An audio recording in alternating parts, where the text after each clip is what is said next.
రేపు మార్కెట్లో ఒక డేంజరస్ మూవ్ వచ్చే ఛాన్స్ కనిపిస్తోంది. ఎందుకంటే ఒకవైపు అదానీ గ్రూప్కి మ్యాసివ్ లీగల్ రిలీఫ్ వచ్చింది. మరోవైపు ఐటీ స్టాక్స్ సడన్గా రాకెట్ అయ్యాయి. కానీ అసలు ట్విస్ట్ ఏంటంటే నిఫ్టీ చార్ట్లో స్మార్ట్ మనీ క్వైట్లీ చేస్తున్న యాక్టివిటీ చాలా ఇంట్రెస్టింగ్గా కనిపిస్తోంది. రీటైల్ ట్రేడర్స్ ఇప్పుడు బుల్లిష్ అనుకుంటున్న టైంలో మార్కెట్ ఎగ్జాక్ట్లీ ఆపోజిట్ మూవ్ ఇచ్చే సెటప్ బిల్డ్ అవుతుందా? ముఖ్యంగా బ్యాంక్ నిఫ్టీ వీక్నెస్ ఇంకా కంప్లీట్లీ రికవర్ కాలేదు. అలాగే కొన్ని స్టాక్స్ రిజల్ట్స్ తర్వాత లిటరలీ బ్లాస్ట్ అయ్యాయి. కానీ కొన్ని స్టాక్స్ మాత్రం ఒక్క రోజులో 7% క్రాష్ అయ్యాయి.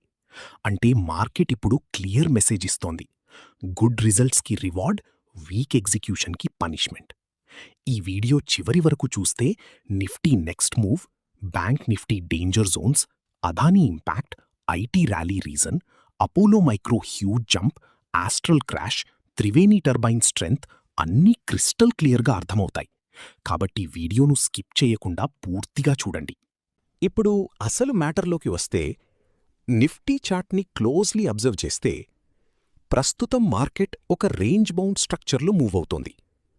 మీరు చార్ట్లో గమనిస్తే 23,550 ప్రాంతం దగ్గర సపోర్ట్ రిపీటెడ్లీ హోల్డ్ అవుతోంది. అలాగే 23,750 నుంచి 23,850 జోన్ దగ్గర రెసిస్టెన్స్ కనిపిస్తోంది. ఇక్కడ ఇంట్రెస్టింగ్ విషయమేంటంటే ఆర్ఎస్ఐ ఇప్పుడు 46 దగ్గరుంది.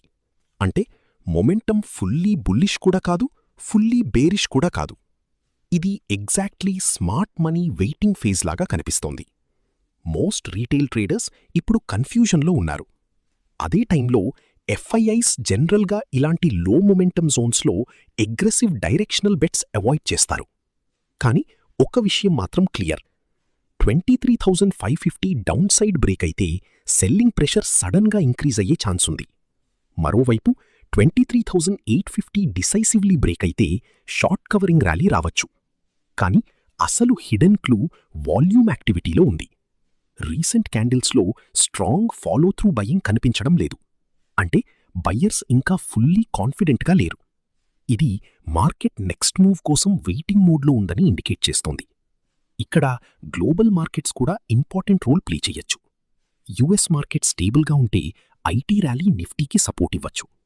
కానీ క్రూడ్ ఆయిల్ లేదా జియోపొలిటికల్ టెన్షన్స్ పెరిగితే డౌన్ సైడ్ ప్రెషర్ కూడా ఇంక్రీజ్ అవుతుంది. అందుకే ఇప్పుడే ఓవర్ కాన్ఫిడెంట్ పొజిషన్స్ తీసుకోవడం రిస్కీ. ఈ వీడియో యూస్ఫుల్ అనిపిస్తే లైక్ చేయండి. మీరు హోల్డ్ చేస్తున్న స్టాక్స్ కామెంట్ చేయండి.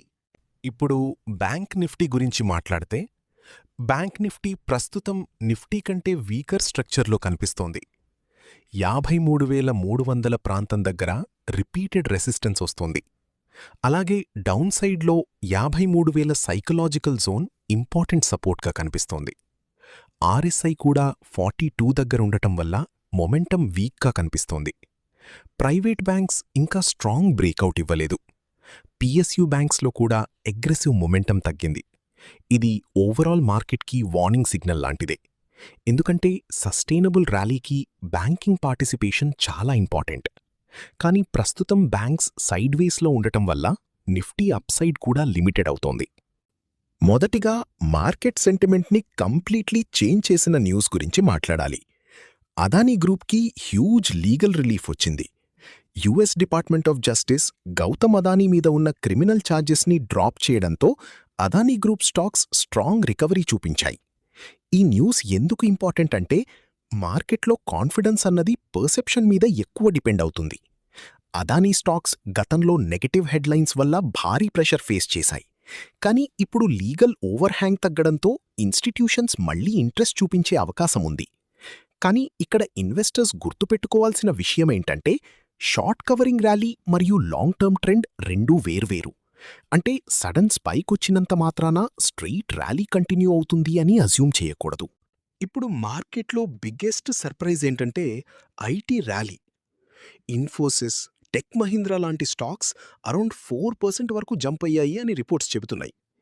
ఇది ఎందుకు ఇంపార్టెంట్ అంటే కొన్ని నెలలుగా ఐటీ సెక్టర్ అండర్ పర్ఫార్మెన్స్లో ఉంది. కానీ ఇప్పుడు ఇన్వెస్టర్స్ డిఫెన్సివ్ సెక్టర్స్ వైపు షిఫ్ట్ అవుతున్నట్లు కనిపిస్తోంది. గ్లోబల్ రేట్ కట్ ఎక్స్పెక్టేషన్స్ కూడా ఐటీకి సపోర్ట్ ఇవ్వచ్చు. కానీ ఇన్వెస్టర్స్ గుర్తుపెట్టుకోవాల్సిన విషయం, IT stocks generally one day momentum తర్వాత కన్సాలిడేషన్ కూడా ఇస్తాయి. అందుకే ఇమోషనల్ చేజింగ్ అవాయిడ్ చేయాలి. యాస్ట్రల్ స్టాక్ రిజల్ట్స్ తర్వాత అరౌండ్ 7% ఫాల్ అయింది. ఎందుకు అంటే మార్కెట్ ఎక్స్పెక్టేషన్స్ చాలా హైగా ఉన్నాయి, కానీ ఎర్నింగ్స్ కన్సెన్సస్ ఎస్టిమేట్స్ని బీట్ చేయలేకపోయాయి. మార్జిన్స్పై కన్సర్న్స్ కూడా అనలిస్ట్స్ రేస్ చేస్తున్నారు. యాస్ట్రల్ మేనేజ్మెంట్ రీఅపాయింట్మెంట్ మరియు డివిడెండ్ ప్రకటించింది, కానీ మార్కెట్ ఇప్పుడు సింపుల్ లాజిక్ ఫాలో అవుతుంది. హై వాల్యుయేషన్ స్టాక్ అయితే రిజల్ట్స్ కూడా ఎక్స్ట్రార్డినరీ ఉండాలి, లేకపోతే ప్రాఫిట్ బుకింగ్ వెంటనే స్టార్ట్ అవుతుంది. టెక్నికల్గా కూడా స్టాక్ వీక్ క్యాండిల్స్ ఫామ్ చేస్తోంది, అంటే నియర్ టర్మ్ కాషియస్ అప్రోచ్ కనిపిస్తోంది. అపోలో మైక్రోసిస్టమ్స్ అనాలిసిస్. ఇప్పుడు మార్కెట్లో super star performer Apollo Microsystems. ఈ స్టాక్ ఇంట్రాడేలో 10% వరకు జంప్ అయింది. Reason? Strong Q4 results. Company revenue మరియు ప్రాఫిట్ రెండూ స్ట్రాంగ్ గ్రోత్ చూపించాయి. డిఫెన్స్ సెక్టార్ ప్రస్తుతం మార్కెట్ ఫేవరెట్ థీమ్గా మారుతోంది. గవర్నమెంట్ డిఫెన్స్ స్పెండింగ్ పెరగడం కూడా సెంటిమెంట్కి సపోర్ట్ ఇస్తోంది. కంపెనీ డివిడెండ్ కూడా అనౌన్స్ చేసింది. టెక్నికల్గా చూస్తే స్ట్రాంగ్ వాల్యూమ్ బ్రేకౌట్ కనిపిస్తోంది. ఇలాంటి moves generally institutional accumulation indicate చేస్తాయి, కానీ షార్ప్ ర్యాలీస్ తర్వాత వాలటిలిటీ కూడా ఎక్కువగా ఉంటుంది. అందుకే ఫోమో డిసిషన్స్ డేంజరస్. ఈ వీడియో యూస్ఫుల్ అనిపిస్తే లైక్ చేయండి. మీరు హోల్డ్ చేస్తున్న స్టాక్స్ కామెంట్ చేయండి. ఇప్పుడు క్వయట్లీ స్ట్రాంగ్ పర్ఫార్మెన్స్ ఇచ్చిన company Triveni turbine. Company revenue around 22% YOY growth చూపించింది. ప్రాఫిట్ కూడా స్ట్రాంగ్గా పెరిగింది. ఆపరేషనల్ ఈబిడ్డా కూడా ఇంప్రెసివ్ గ్రోత్ చూపించింది. ఫైనాన్షియల్ స్టేట్మెంట్స్లో కూడా రెవెన్యూ గ్రోత్ క్లియర్లీ కనిపిస్తోంది. ఇది ఎందుకు ఇంపార్టెంట్ అంటే, ఇండస్ట్రియల్ అండ్ ఎనర్జీ రిలేటెడ్ కంపెనీస్లో ఎగ్జిక్యూషన్ స్ట్రాంగ్గా ఉంటే మార్కెట్ వెంటనే రివార్డ్ చేస్తోంది. కంపెనీ కన్సిస్టెంట్ మార్జిన్స్ మెయింటైన్ చేయడం పాజిటివ్ సిగ్నల్. టెక్నికల్గా కూడా స్టాక్ స్ట్రక్చర్ హెల్దీగా కనిపిస్తోంది. ఇప్పుడు మరో ఇంట్రెస్టింగ్ విషయం, Cognizant $2 billion share buyback announce చేసింది. అలాగే ధనుకా అగ్రిటెక్ కూడా బైబ్యాక్ ప్లస్ డివిడెండ్ ప్రకటించింది. బైబ్యాక్ అంటే జనరలీ మేనేజ్మెంట్ కాన్ఫిడెన్స్ సిగ్నల్గా మార్కెట్ చూస్తుంది, కానీ ఒక్క బైబ్యాక్ చూసి బ్లైండ్లీ బులిష్ అవ్వడం కూడా కరెక్ట్ కాదు. ఈ వీడియో యూస్ఫుల్ అనిపిస్తే లైక్ చేయండి. మీరు హోల్డ్ చేస్తున్న స్టాక్స్ కామెంట్ చేయండి. ఈ వీడియో ఎడ్యుకేషనల్ పర్పస్ కోసం మాత్రమే. స్టాక్స్ గురించి అనాలిసిస్ పర్సనల్ ఒపీనియన్ మాత్రమే. బై ఆర్ సెల్ రికమెండేషన్ కాదు. ఇన్వెస్ట్మెంట్ చేసే ముందు మీ ఫైనాన్షియల్ అడ్వైజర్ని కన్సల్ట్ చేయండి.